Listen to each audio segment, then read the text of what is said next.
So the session is now being recorded. So the topic is all about the discrete time signals, where the signals, uh, as we already know, this is the mathematical representation. Okay, for example, the x sub n represents a discrete time signal. Okay, this represents a discrete time signal.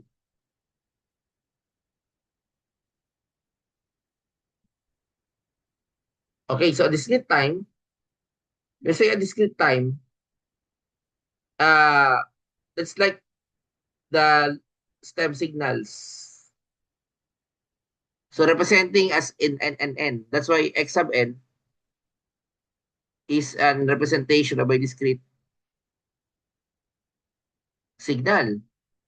Now, this can be a sample from an analog signal.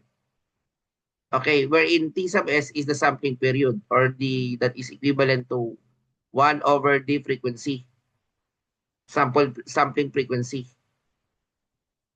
That is the formula. Okay, so now as a mathematical representation of this, as we know, this is the analog signal that I'm referring to. Okay, then the amplitude, this is the the amplitude is the we already know that is the height or the amplitude of the signal. Then the time. Then this is the digital signal. Then this signal is already being sampled by a sampling frequency. Okay? So imagine analog sample, this is the quantized, wherein the signal is already been filtered. Okay, now, so let's find out. Discrete time signals, continuous valued amplitude or discrete time is a discrete valued amplitude in sample data in a digital signal. Now, what are the things that we need to do? I think if you are reading PROAKIS, there is a signal transformation wherein you can manipulate the signal at all. There can be a reflection or a time reversal, can be a time shift, time scaling, amplitude shifting. Okay, now, we will first to study the time reversal, or we call this folding. For example, in the signal, okay, we have a time reversal or folding. So what does it mean when it comes to signal analysis? So again, what is the representation of n in a signal analysis? It is in the discrete level. Now, as we know, when we say time reversal, from the word itself, reverse, that is the backward or something like related to folding or even reflection. Okay, reflection of signals. Okay. So now, as we already know also, as we continue, since the reflected version of x sub n is the y sub n, okay, so we can say that y sub n is the inverse of x negative n. So that is the first equation that we need to understand. So let me write here the equation that you need to understand when it comes to discrete time signal, that the y sub n is equivalent to x negative sub n. Okay, so that is time reversal. So uh, that is a reflection about the time origin. That is a fundamental signal transformation where the signal is being flipped. This is also called being uh, signal sequence.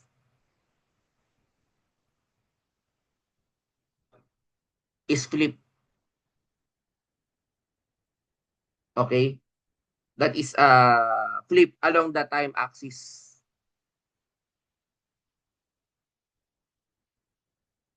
Those are one of the definition. Now, for any signal, for example, this let's say this is the signal x sub t. Let me write here. Let's say this x sub t. That is a continuous time signal. Continue OUS. Continuous time signal.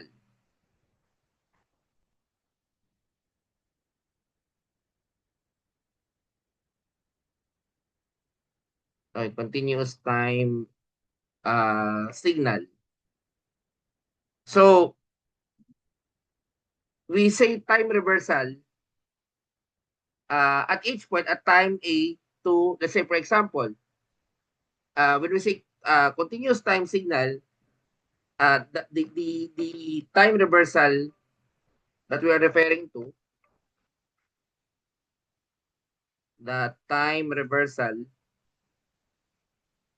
is simply as, for example, if t is equivalent to A, therefore t is equivalent to negative A. So we reverse, okay? So for example, if x sub t is a pulse centered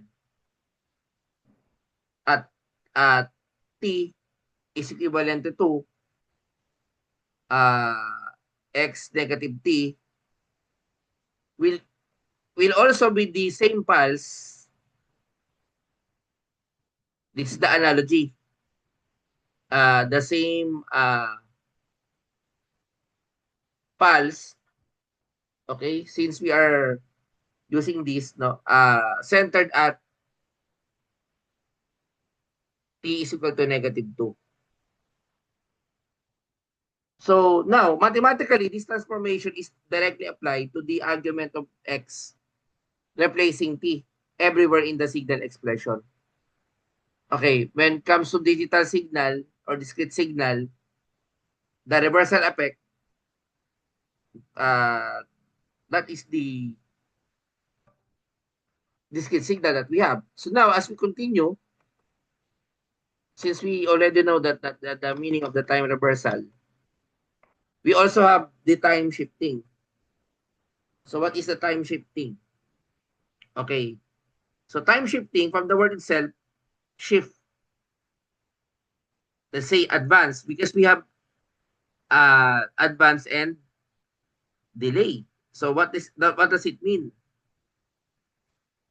Okay, now as we know, as we tackle the also definition example of this, we can see that for DT signals or discrete time, replace n by n minus n sub o. That is the amount of shift resulting to. Okay, now when we say time shift moves a signal along the time axis, when delay shift is to the right. Take note of this. When we say delay, I will writing. When we say delay,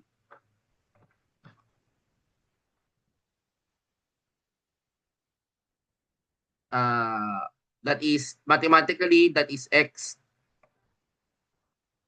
t minus t sub o. So that is technically the meaning of delay. Okay, it means that the signal or for a signal. Okay, let's say let me write here the continuous time signal. Okay, so now for the continuous time signal here, for a signal shifting to for a signal, let's say signal x sub t shifting by, let's say by t sub o which is greater than 0. Now, there are two instances. We have the delay. When we say delay, shifts it to the right. Shifts it to the right. So let me write the definition. Okay, or later times. Another one, another definition, or the signal starts, uh, uh, starts later. That's why we call it delay. Let's say T sub O units later. But when we say advance, that is X T plus T sub O. Okay, so the signal starts or something like shifts it to the left earlier. Shifts it to the left. Okay, what else? Aside from advance, we have also the delay. For the delay, we have, or just I said a while ago, uh, the definition of advance, if at the delay, the signal starts to the units later, at advance, the signal earlier times, or something like when we say advance, earlier times, earlier. So those are the instances that we need to understand. Okay, for example, let me give an example. Let x sub t, let's say, is equivalent to u sub t minus u t minus 2. So, let's say this is a rectangular pulse,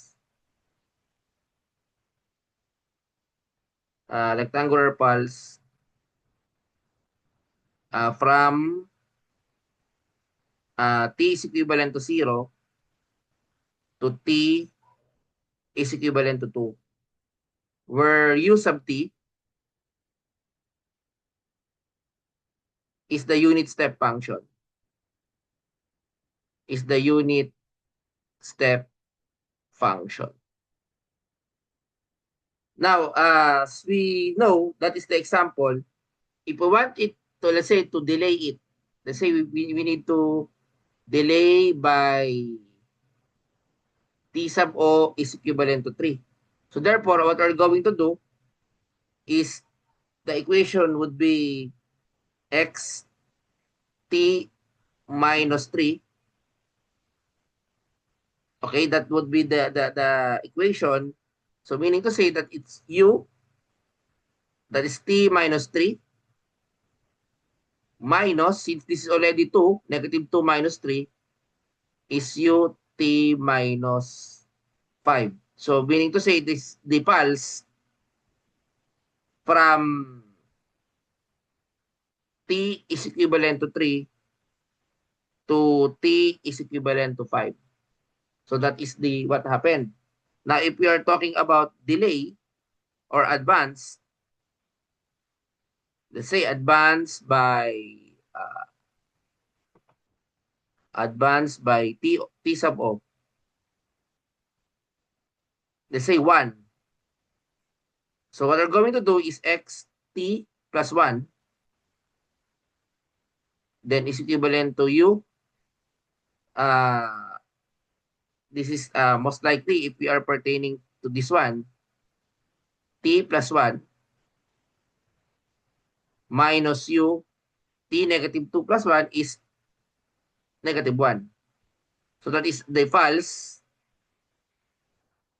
from t is equivalent to negative 1 to t is equivalent to 1. So that is what happens in this example, wherein we shifted to the right, it delay, shift it to the left if it is advanced. When we say advanced, it is earlier. When we say delay, it is units later. Okay, so those are examples that we need to understand. Okay, later in the examples we can give more explanation. So I hope this is very clear to each and every one of us. So how about time scaling? Time scaling is done by sampling rate alteration. So meaning to say you are using the sampling rate. Okay, for upsampling, we have y sub n is equivalent to, for example, in this one, in this case, we have d times that of x sub n. Later, I will be giving example, as well as amplitude scaling. When we say amplitude scaling, we have a as a multiplier to the input, that the output would be varied depending on the amount of a. That's amplitude scaling. Amplitude shifting, this is the signal is added, let's say a factor of a, where a is a constant number. So those are examples. Now let's find out some examples of signal characteristic. Deterministic and random, finite length, infinite length, right-sided, left-sided, causal, anti-causal, periodic, aperiodic, and as well as real and complex. And conjugate, symmetric, conjugate, and antisymmetric. These are the signal characteristics. And even and add numbers, or even add signals can also be discussed later. Okay. So maybe before we give an example later, for example, in this one, a complex valued sequence is said to be conjugate. So this is an example of a conjugate symmetric. If x negative n is x times n. That is symmetric. Now, if this happens anti-symmetric, the negative removes outside, but still saying it is equal. Now, for the real valued signal is said to be even if, take note, if x and quantity negative n is x sub n, that is even. But if it is negative x, that is odd. So take note of the even and odd discrete time signal. Now, as we know that the discrete time periodic signal is said to be periodic if, okay, for example, in this case, we have x sub n. Okay, we have x sub n is x n plus n and n plus k n o, where n sub o is the smallest positive integer called the fundamental period. So this is the angular frequency 2 pi n sub o. So take note of these formulas that we will be using later in our more examples. So now the discrete time sinusoidal signals, as we know, is this A is the amplitude, then angular frequency, and the dimension, or n is dimensionless sample number, the sampling number. Okay, and units or angles. Okay, so actually this can be compute. If we will relate it mathematically, so x sub n, a cosine, since our omega sub o is also 2 pi f. Okay, 2 pi f. Okay, that is one of the omega. Let's say 2 pi f, then n plus phi. We can say that x sub n, a cosine of 2 pi, where f is m over n sub o. So you can directly uh, substitute the value. Okay, so therefore that is the fundamentals. Okay, the equations that we have. As we know, as we continue, this is the signal that we will be using in the discrete time signal analysis in the laboratory. I think we can show it using the experiments that we have. This is an example of discrete time signal that can be seen in MATLAB, where x sub n is n over 6. So this is the stem signals. These are examples of discrete time non-periodic. Okay, so now before we proceed to this one, okay, I will give some examples. Okay, for example, this one. Okay, let me give an example here. Okay, for example, here, another example of signal characteristic. Let's say we have x sub n.